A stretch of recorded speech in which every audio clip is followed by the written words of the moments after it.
week and a half ago when he had his presser. Gerald Bourguet joins us, Suns beat writer for PHNX Sports. His Twitter is Gerald Bourguet on the X or the Twitter, and he joins us now on ESPN 620. I want to start with this, Gerald, if you don't mind. Is Devin Booker a true number one, or is he a number two? Now that he's been in the league 10 plus years, is he a one or is he a two? It's a great question, and it's harder to answer after this last season that we saw, where it felt like on the scoring front, especially in the efficiency, it regressed a little bit. With that being said, there were only about 4 or 5 guys in the NBA who were top 10 in both points and assists, and Devin Booker was one of those guys. Mm-hmm. And I do think that to some degree, I think he had to tailor his game a little bit to make sure that Kevin Durant was the rightful number one, because when you have a player like Kevin Durant, you're naturally going to have to give up a little bit to let him do what he does best.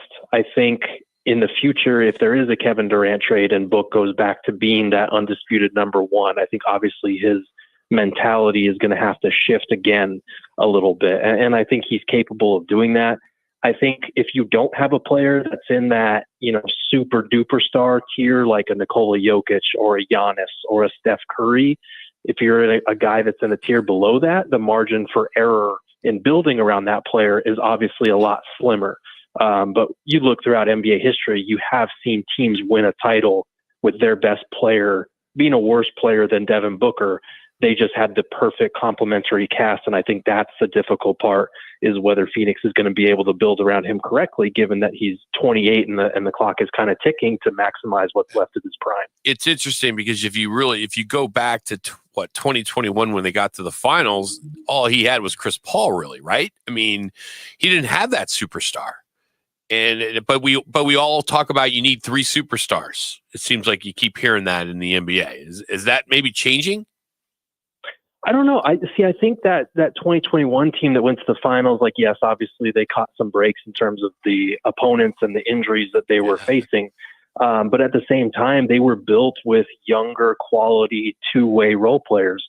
Obviously Mikal Bridges, DeAndre Ayton, Jay Crowder, Cam Johnson, those guys weren't stars, but they filled their roles really well. They were young outside of Crowder. They were athletic. They had a lot of defensive-minded guys, and they gelled together really well. So I think that's a difference. Is this recent team went all in on the superstar acquisitions, but they're a little bit older. The role players around them didn't fit as well. They didn't defend as well. They weren't as athletic or as young. So I think you definitely can. You look around the league, and a lot of these teams, they don't have 3 superstars. They have 1 or 2 stars, and they have a lot of athleticism, defense, shooting, a lot of two-way players with length and size. And so I think the Suns are going to have to tailor their approach. You kind of heard it in Matt Ishbia's exit interviews, them talking about we might not go after the most talented players anymore, but we're going to find guys that are gritty, that are defensive-minded.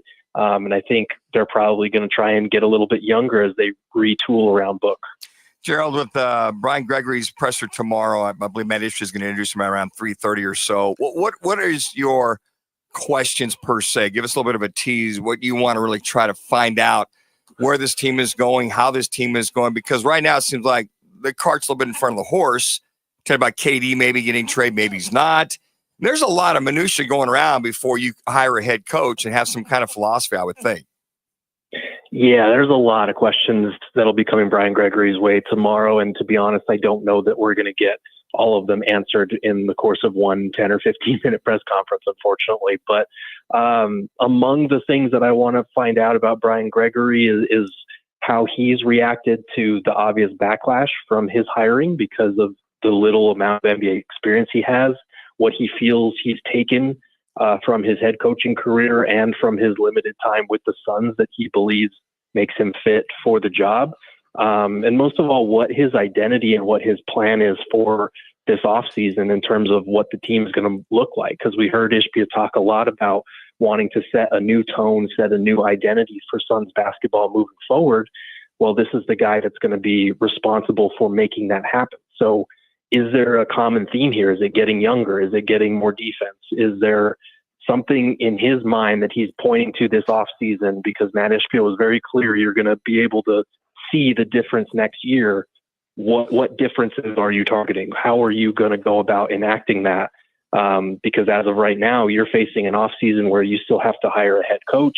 You have to potentially navigate a Kevin Durant trade. You have to figure out how you're probably getting Bradley Beal's contract off your books, what you're doing with some of the role players, how you're going to try and get below the second tax apron. Like, there are a dozen things that are on his agenda for this summer.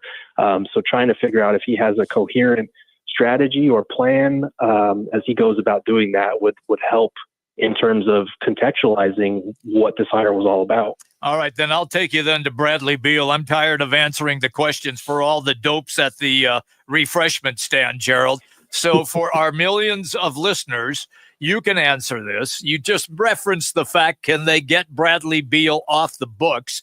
A, if they try to trade him, they're probably going to get a bag of balls, and that's about it. B, if they just buy out the contract, then you get nothing. So essentially, try to answer, if you can, what the options are for Bradley Beal. Yeah, I mean, I'm not going to sugarcoat it. They're extremely limited in terms of getting him off the books, because in terms of a trade, the only teams that would be interested in Bradley Beal are teams that are okay with being bad for the next 1 or 2 years while his contract is on the books, eating up a ton of cap room. He makes about $54 million this year and has like a $56, $57 million player option the year after that. So if you're a team taking that kind of salary onto your books, you're probably expecting some type of sweetener, like at least one first-round pick. So the question for the Suns then is, if we want to trade this guy, are we okay with sacrificing one of the very few draft assets that we have just to get him off the books? Or do we consider waiving and stretching his contract? Now, to do that, you would have to get him to agree to a buyout, because there's a limit to how much dead money you can have on the books per season.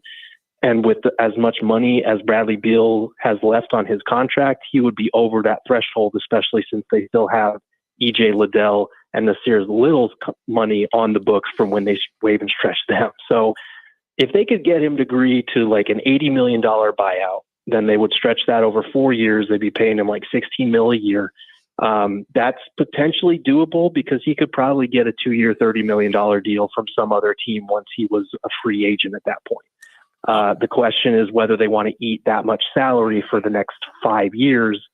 That's a potential limit to team building moving forward. Yeah, but they're already eating the salary of 2 head coaches. So what's another $16 million?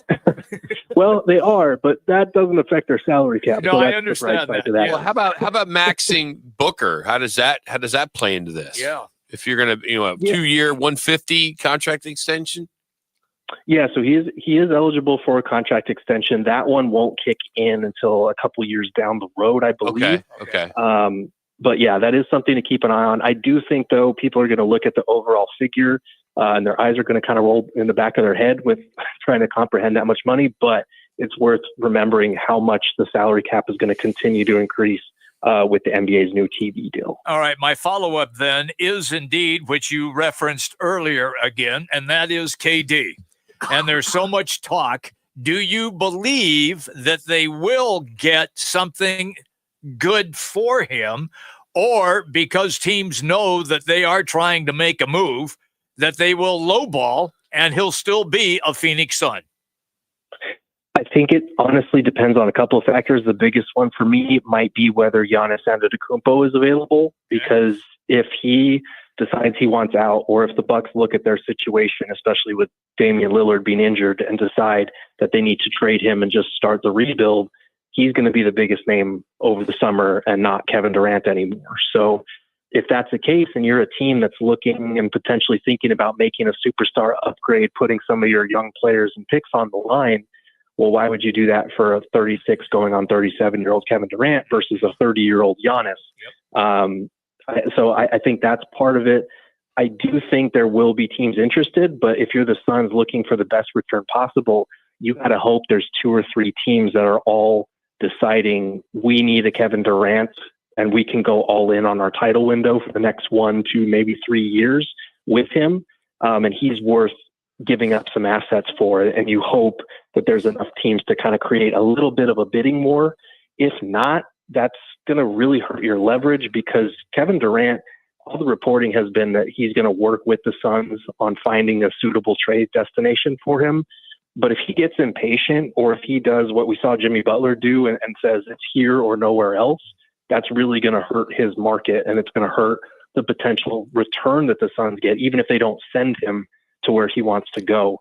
So you're really kind of hoping you get 2 or 3 teams that are vying for his services and kind of trying to one-up each other in that process. Gerald, you rattle off about 25 different things the Suns need to do. I mean, as a true Suns fan since day one, 1968, a lot of Suns fans out there listening. What's the priority? I mean, where do you start with this thing?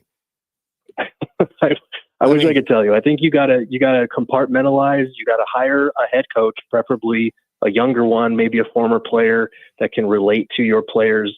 And you got to keep Devin Booker's input in mind on that, because he's the franchise guy you're trying to build around. From there, I think you're trying to work out a Kevin Durant trade, not because, I think you can still build a winning team around Book and KD if you don't have Bradley Beal's money to worry about. But since that is going to be an issue, I think your only option is to trade KD and kind of understand that you're going to be taking a step back next year, but it's hopefully in the service of being able to take steps forward over the next 1 to 2 years after that. So I think at that point you trade KD, and then you kind of try to figure out what you're going to do with Beal, whether it's waiving and stretching him just to get off his contract and maybe get under those tax aprons. And then you start looking at role players who can actually fit in here with Devin Booker and these young rookies, and potentially the rookies you add in this year's draft as well. Maybe try and make some trades to get a little bit younger, a little bit more defense, and you kind of have to just go from there. Gerald, as always, man, thanks for some time today. Absolutely. Thanks for having me, guys. That's Gerald Bourguet. You can check him out, PHNX Sports. His Twitter is Gerald Bourguet. A question that's posed on Fox right now: which star has more value to a contender? Is it LeBron James or is it Kevin Durant? More value to a contender. Oh, man. God, that's I would say right now that it would be Durant, just from the standpoint he's 3 years younger. scoring. And he is not, but you would also have to, if he was going to go to a team, it would have to be a team that already has established a leader on the court. That's fair. If that's the case. Very fair. Yeah, I think he'll be your ultimate scorer. Yeah. He's a better player right now, overall. But you're right. He's got to have somebody's got to lead the league. Lead that team. Lead the team. Hey, Gerald, excuse me, is brought to you today by the Taco Spot. Taco fanatics for all the best tacos in town. Visit the Taco Spot. You can experience the tacos tacos to talk about. Would you like me to do it? Yeah, it's tomorrow, Taco Tuesday, $2 tacos. That's all you need to know. Just plain and simple, Taco Tuesday, $2, participating locations. If you need a location near you, tacospotaz.com. All right, Kentucky Derby payouts. And how about Nick Saban as the new AD at Michigan State? I'll tell you about that next. Life's a sprint, and you need a quick pick-me-up. Meet G2G protein bars, the ultimate grab-and-go meal replacement. Whether you're hustling in the office,